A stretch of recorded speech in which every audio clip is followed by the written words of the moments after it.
Hello guys! Welcome to my YouTube channel. This is Kuya Potpot Vlog at meron tayong isang reaction video.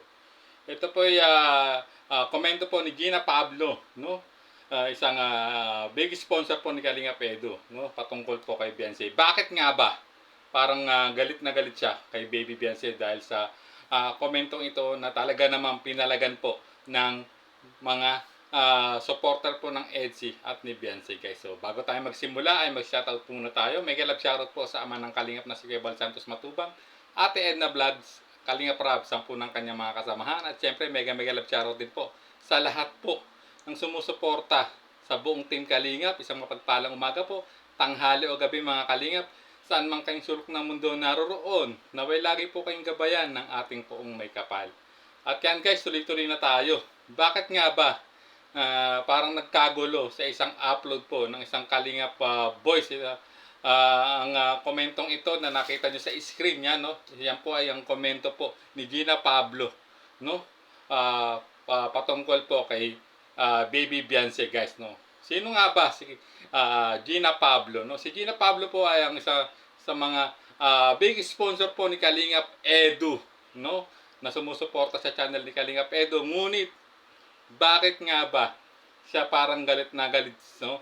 Sa bagong katambal, no? Ni Kalingap Edu o sa lab team po ni Kalingap Edu na EDSI. So ayan guys. So talagang magtataka kayo kung bakit naging maingay na naman itong pangalan po ni Gina Pablo, no, sa mundo ng social media, no, dito sa lalo sa Kalingap guys, no. Na alam naman natin si Gina Pablo po ay talagang sponsor po yan ni Kalingap Edu at talaga namang kita niya naman nakikipakbakbakan, no, sa comment section ng isang upload po ng isang K-Boys, no, kung saan hindi naging maganda ang kanyang naging komento kay Beyonce. Agad itong inalmahan, no, ng mga EDSI supporters, no, at mga solid Beyonce supporters guys. So ayan, at nakita niyo naman, no, ang naging comment niya dyan, no, yung agad niyang sinagot, no, yung isang comment, no, na inalmahan ni Gina Pablo. Grabe. So ayan talaga, at mukhang talagang parang hindi ata, no, gusto, no, ni Gina Pablo si Beyonce para kay Kalingap Edu, no. Pero para sa akin, no, bilang sponsor talaga, siyempre, kung kalab din po ni Kalingap Edu na si Beyonce at itong buong tambalang EDSI, no, talaga namang kita nyo naman na pampagood vibes, sana kung talagang solidong sumusuporta siya, no, kay Kalingap Edu, dapat huwag nyo na makipagbangayan, no, sa mga comment section ng upload po ng Kalingap Boys na nag-a-upload, no, patungkol po sa EDSI or kay Kalingap Edu guys, no, o nag-a-update sila. So para sa akin kasi, para po maiwasan ang ganitong pakipagbangayan, no, sa comment section, at talagang hindi lang po ito ang makikita nyo doon sa upload na yun, kundi napakaraming sagutan po ang nangyari mula po kay Gina Pablo na isang sponsor po ni Kalingap Edu at sa mga supporters po ng EDSI at nagmamahal kay Beyonce guys. So sana wag na siyang magkomento ng hindi maganda. Kung ano man ang gusto niyo sabihin, kung ayaw man niyo talaga kay Beyonce, no, para kay Kalingap Edu, which is hindi naman talaga natin alam niya kung ano talaga ang totoong estado po ng tambalang EDSI, no. Tanging si Kalingap Edu at si Baby Beyonce lang po ang makakasagot niyan. Pero bilang sponsor naman sana, huwag natin panghimasukan ang mga personal na buhay po ng ating sinusuportahan guys, no. Siyempre talagang nakasupport ka sa kanya, no, kung saan magiging masaya yung ini-sponsoran mo na isang charity vlogger, no, di ba? Sana maging masaya ka, no, which is ang nangyayari kasi kaya nagkakaroon ng ganyang issue o bangayan dahil masyado ng pinanghihimasukan yung personal na buhay po ni Kalingap Edu guys, no, ni Gina Pablo, which is alam naman natin na marami pang naging issue po yan before, no, bago pa magkaroon ng tambalang EDSI ay talagang grabe po talaga si Gina Pablo. No? Ang masasabi ko lang po ay sana ay wag na po sanang pakialaman, no, ni Ma'am Gina Pablo itong lalo na pag tungkol ang usapin ay sa personal na buhay ni Kalingap Edo kasi po talagang grabe. Ah, Parang ano talagang nakikipagsagutan po talaga siya, no, sa mga supporters, no. Grabe. At hindi lang 'yan ang nakita ko before, no. Sa mga unang katambal din po talaga ni Kalingap Edo, talagang may masasabi ako na hindi niya talaga gusto, no, na magkaroon ng love team, no, itong si Kalingap Edo uh,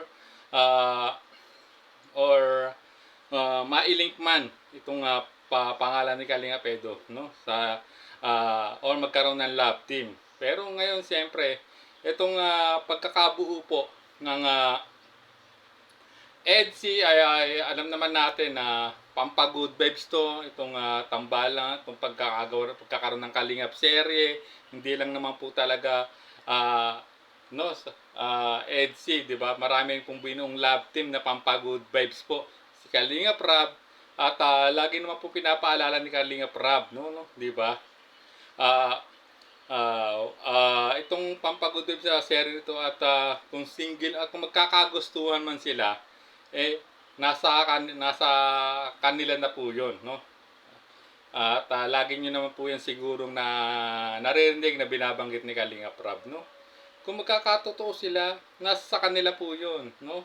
Basta ang inaano niya ay ginawa niya itong Kalingap serye, itong mga love para pampag-good vibes, lalo na po sa mga OFW na sumusuporta po talaga, no, sa buong team Kalingap, no, kay Kalingap Rab, kay Kuya Bal, kay Ate Edna at sa buong team Kalingap, no. Pero ang nangyayari ito sa mga ganitong pagkakaroon ng mga sagutan na hindi maganda, no, at talagang minsan ay dito ay parang masisira ang imahe po ng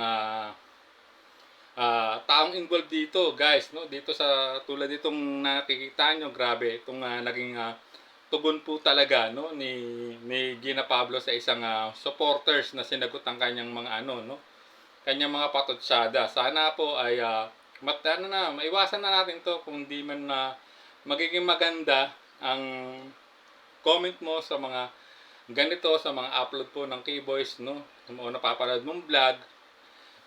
Sana wag na lang po sanang mag-comment, ika nga, di ba? Kung ayaw mo silang suportahan, ito mapapayo ko lang po kay Ma'am Gina Pablo, kung ayaw nyo kay Beyonce o sa EDSI, okay lang naman po 'yon, no? Hindi naman po pinipilit po na gustuhin nyo sila. Ngunit marami po talagang nagmamahal sa tambalang ito, guys, no? Sana nga magkatotoo nga, sabi nga po ni ng ibang mga sumusuporta at hindi naman lingid sa inyong kalaman na nagpaalam na rin po si Kalingap Edu kay Kuya Bal. Basta tingin ko ganun din naman na itong si Kalingap Edu humingi rin naman po ng permiso siguro sa mga magulang ni Beyonce at sa tingin ko hintay lang ito ng tamang panahon. Pero sana wag nating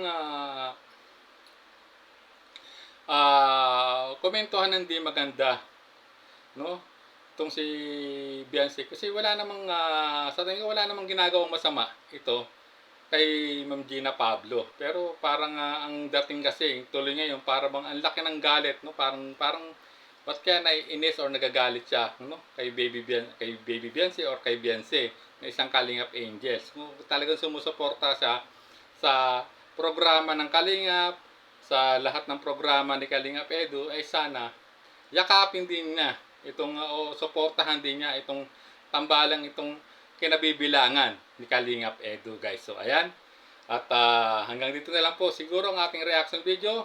Hanggang sa muli po nating reaction. There's a vlogger named Kuya Papa, spreading good vibes, giving all he's got. With a camera in his hand, he hits the road, capture moments, sharing stories untold. Kuya Papa, he's the one we adore, bring smiles, he's got so much more. In this crazy world, he's a ray